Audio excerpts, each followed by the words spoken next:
아멘. 할렐루야. 우리 미소랑 찬양단 헌신 예배 가운데 오신 여러분 모두를 주님의 이름으로 축복하고 환영합니다.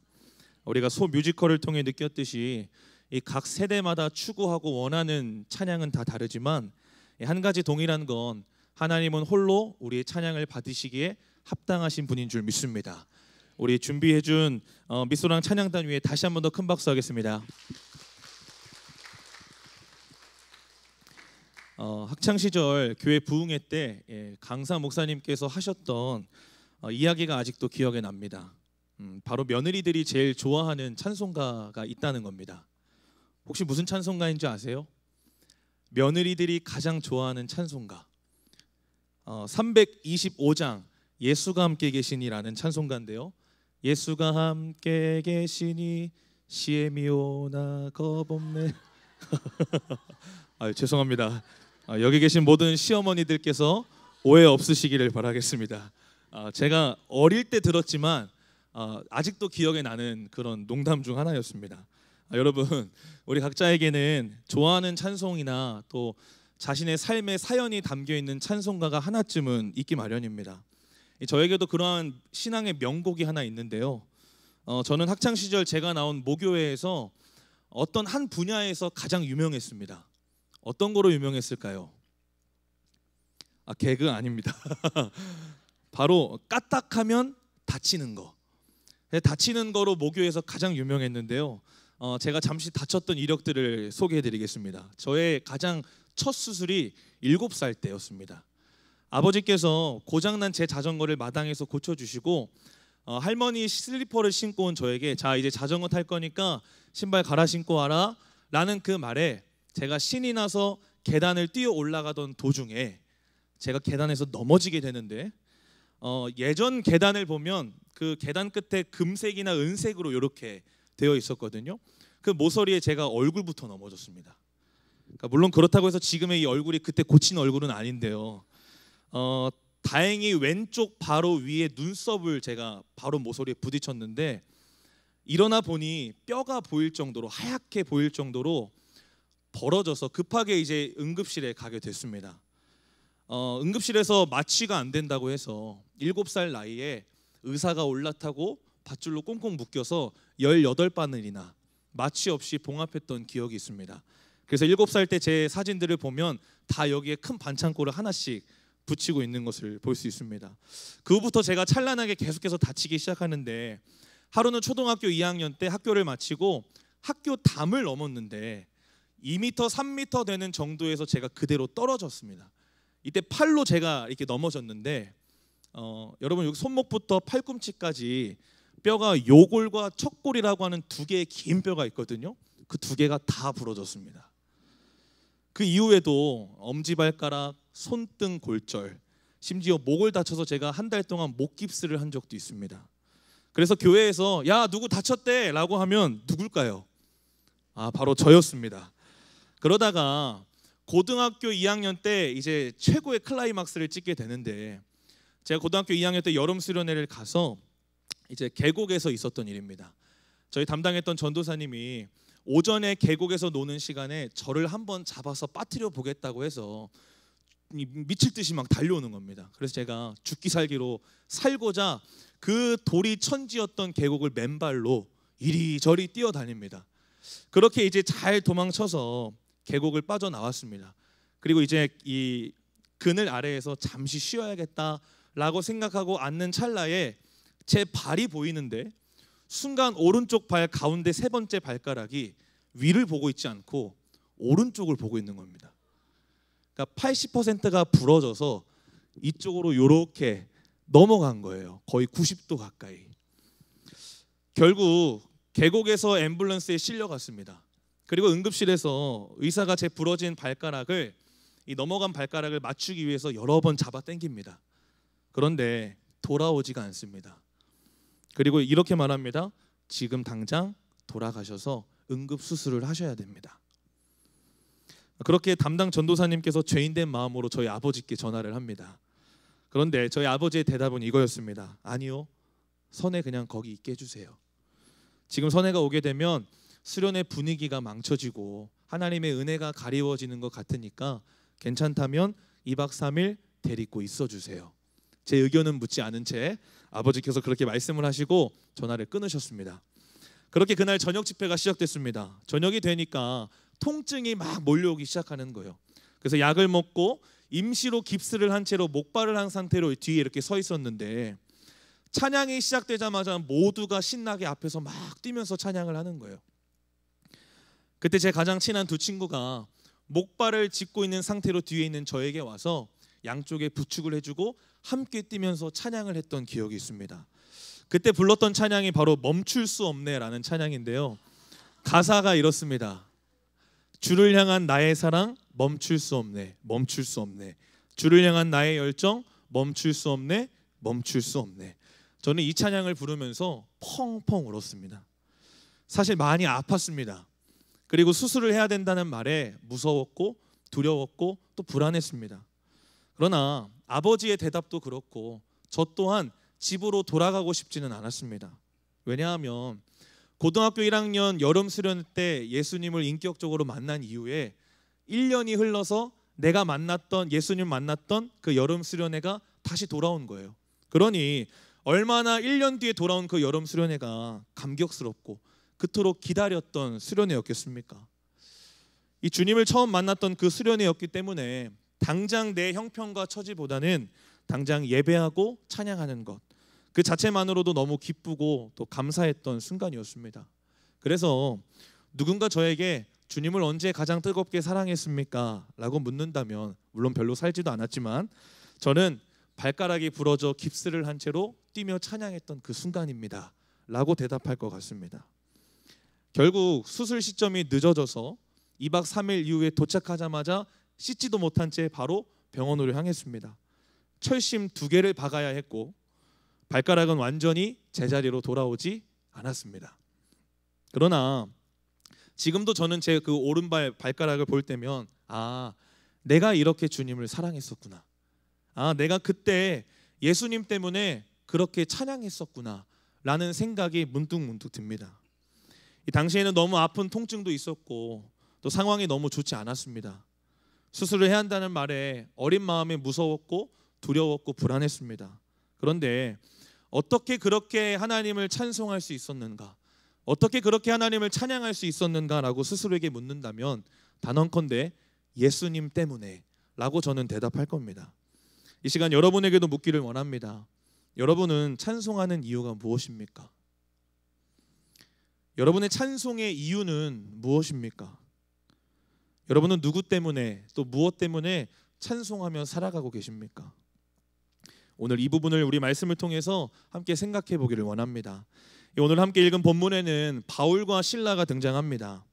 만약 이들에게 당신의 일생 중에 가장 기억에 남는 찬송은 무엇입니까? 라고 묻는다면 이 바울과 실라는 저에게 사도행전 16장 가장 깊은 감옥에서 불렀던 찬송입니다 라고 대답할 것 같습니다. 현재 바울과 실라는 2차 전도 여행 중이고 빌립보라고 하는 지역이 있습니다. 특별히 오늘 본문의 사건은 이 바울과 실라가 기도를 하기 위해서 기도하는 장소로 향하던 도중에 이 점치는 귀신 들린 여종을 만나게 되면서 시작되었습니다. 한 번의 만남은 아니었던 거로 보입니다. 여러 날 여러 번 마주쳤는데 이 문제는 그때마다 바울과 실라의 이 복음 사역에 큰 회방을 놓았다는 겁니다. 그래서 바울이 어떻게 하죠? 예수의 이름으로 그 여종을 둘러싸고 있는 악한 영을 내쫓습니다.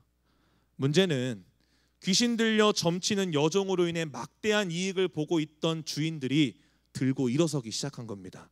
우리 이 말씀 함께 보겠습니다. 19절부터 22절까지의 말씀, 우리 긴 말씀이지만 함께 읽어보겠습니다. 시작. 여종의 주인들은 자기 수익의 소망이 끊어진 것을 보고 바울과 실라를 붙잡아 장터로 관리들에게 끌어갔다가 상관들 앞에 데리고 가서 말하되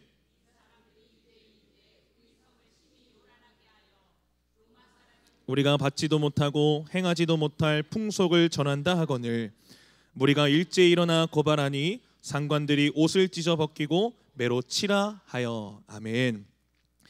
결국 바울과 실라는 모함으로 붙잡혔고 또 불공정한 재판을 통해서 부당한 형벌을 받게 됩니다. 그렇게 옷을 벗김 당한 채 매로 맞게 되는데 23절 말씀에 보니까 많이 친 후에 옥에 가두었다라고 말합니다.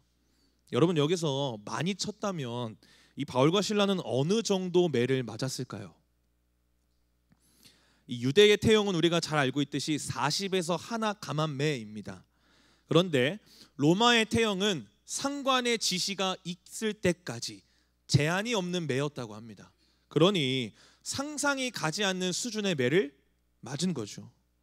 그렇게 매를 맞은 후에 바울과 실라는 감옥에 갇히게 됩니다. 23절, 24절 말씀도 함께 읽겠습니다. 시작. 많이 친 후에 옥에 가두고 간수에게 명하여 든든히 지키라 하니 그가 이러한 명령을 받아 그들을 깊은 옥에 가두고 그 발을 착고에 든든히 채웠더니. 아멘. 옥에 갇히는데 24절에서 그곳을 깊은 옥이라고 말합니다. 이 당시 깊은 옥이라고 함은 햇볕이 전혀 들지 않는 지하 감옥을 의미하는 겁니다. 그런데다가 바울과 실라의 발이 지금 뭐가 채워져 있죠? 착고가 든든히 채워져 있습니다. 이 역사 기록에 따르면 이 당시 착고는 단순히 죄수들을 묶는 개념뿐만 아니라 때론 그것이 고문의 도구로도 사용되었다고 합니다. 사진 하나 볼까요? 대부분 발에 착고를 채웠다고 하면 이렇게 두 발을 가지런히 두고 묶는다고 생각할 겁니다. 그런데 이 로마 역사 기록에 보면 이 착고를 고문의 도구로 사용하게 된다면 단순히 두 발을 가지런히 놓은 상태로 묶는 게 아니라 발을 비정상적으로 틀거나 아주 심하게 가랑이가 찢어질 정도로 벌린 다음에 착고를 묶어둔다라는 겁니다. 여러분, 그렇게 장시간이 지나면 어떻게 될까요? 관절이 탈구되고 또한 근육이 경련이 오기 시작하고 가랑이가 찢어지는 등 살이 찢어지는 등 엄청난 고통이 따를 수밖에 없는 것입니다. 그래서 어쩌면 한밤중에 바울과 실라가 잠을 자지 않고 깨어 있었던 이유가 납득이 가는 거죠. 이 단순히 잠자리가 바뀌었기 때문에 한밤중에 깨어 있었던 것이 아니라 상상이 가지 않을 정도의 매를 맞고 발이 틀어지고 찢어진 채 묶여 있었기 때문에 그 엄청난 고통을 견디느라 한밤중에 잠을 자지 못하고 있었다라는 것입니다. 여러분, 바울과 실라는 복음을 전하는 전도 여행 중에 있었습니다. 주님이 맡기신 복음 전파 사역을 열심히 감당하고 있었고 하나님 나라를 확장시키는 일에 앞장서고 있었습니다. 그리고 특별히 오늘의 사건은 이들이 여가 시간을 보내기 위해서 다른 곳으로 향한 것이 아니라 기도하기 위해서 기도하는 장소로 향하다가 모함을 받고 붙잡혀 부당한 처벌을 받고 감옥에 갇히게 된 것이죠. 여러분이 바울과 실라라면 어떤 생각과 마음이 드시겠어요? 가장 먼저 하나님을 향한 분노와 원망이 들지 않겠습니까? 또 선교사로서 자신이 감당하던 사명과 사역에 대해 큰 회의감과 이 낙심, 좌절이 찾아올 것입니다.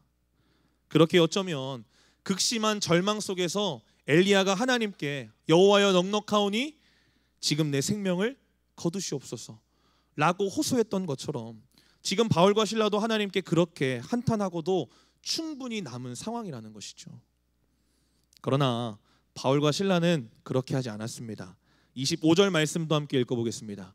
함께 읽습니다. 시작. 한밤중에 바울과 실라가 기도하고 하나님을 찬송하며 죄수들이 듣더라. 아멘. 이 바울과 실라는 극심한 고통 중에 잠을 이루지 못하는 한밤중에도 기도하고 하나님을 향한 찬송을 멈추지 않았다는 것입니다.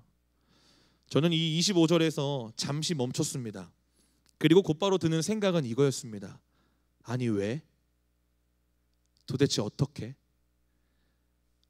엄청난 고통 가운데 도대체 왜 이들은 찬양을 하고 있고 이들은 어떻게 찬송을 할 수 있는 거지라는 생각이 제 머릿속을 사로잡았습니다. 여러분, 이들은 도대체 이런 상황 속에서 어떻게 찬송할 수 있었을까요? 이들의 찬송의 이유가 무엇이었을까요? 주신 사명과 사역에 열심을 내고 충성되이 감당했더니 돌아온 건 모함이었고 고통이었고 갇힘이었습니다. 그런데 이들은 어떻게 찬송할 수 있었을까요? 찬송의 이유가 무엇이었을까요? 특별히 저는 오늘 이 바울과 실라의 모습을 묵상하면서 이 시편 기자가 고백했던 이 고백이 떠올랐습니다. 시편 42편 5절 말씀 함께 읽겠습니다. 시작. 내 영혼아 내가 어찌하여 낙심하며 어찌하여 내 속에서 불안해하는가. 너는 하나님께 소망을 두라. 그가 나타나 도우심으로 말미암아 내가 여전히 찬송하리로다. 아멘. 여러분, 사람이 마음에 낙심이 찾아오고 불안함이 엄습하면 그의 입술에서 절대로 하나님을 향한 찬송이 나올 수가 없습니다. 이 시편 42편을 기록한 시편의 저자도 피난과 유배를 떠나며 수많은 대적의 조롱 가운데 있었고 하나님의 부재를 경험하고 있었습니다. 그런데 이 시편 기자가 내가 여전히 하나님을 찬송할 수 있는 이유를 여러분 무엇이라고 고백하죠? 하나님께 소망을 두었기 때문이고 그가 나타나 나를 도우실 것을 믿기 때문이라고 고백하는 것입니다. 여러분, 오늘 바울과 실라도 마찬가지입니다. 육체적인 고통도 심했고 더 이상 소망이라고 보이지 않았던 그 지하 감옥에 있었습니다. 그러나 그들은 낙심하지 않았고 불안해하지 않았다는 것입니다. 왜죠? 그들의 소망이 하나님께 있었고 하나님이 이런 상황 가운데 나타나 도우실 것을 믿는 믿음이 있었기 때문입니다. 그랬더니 그들은 여전히 태연하게 한밤중에 기도하고 하나님을 향한 찬송을 할 수 있었던 것이죠. 이것이 바로 바울과 실라의 찬송의 이유입니다. 사랑하는 성도 여러분, 여러분의 입술과 삶에는 여전히 하나님을 향한 찬송이 흘러나오고 있습니까? 혹여나 어느샌가 여러분의 입술과 삶에서 하나님을 향한 찬송이 멈춰지고 끊어지지는 않으셨습니까? 그렇게 오늘 이 말씀 앞에서 여러분의 마음과 삶을 짓누르고 있는 그 낙심과 좌절, 불안함은 무엇인지 점검하십시오.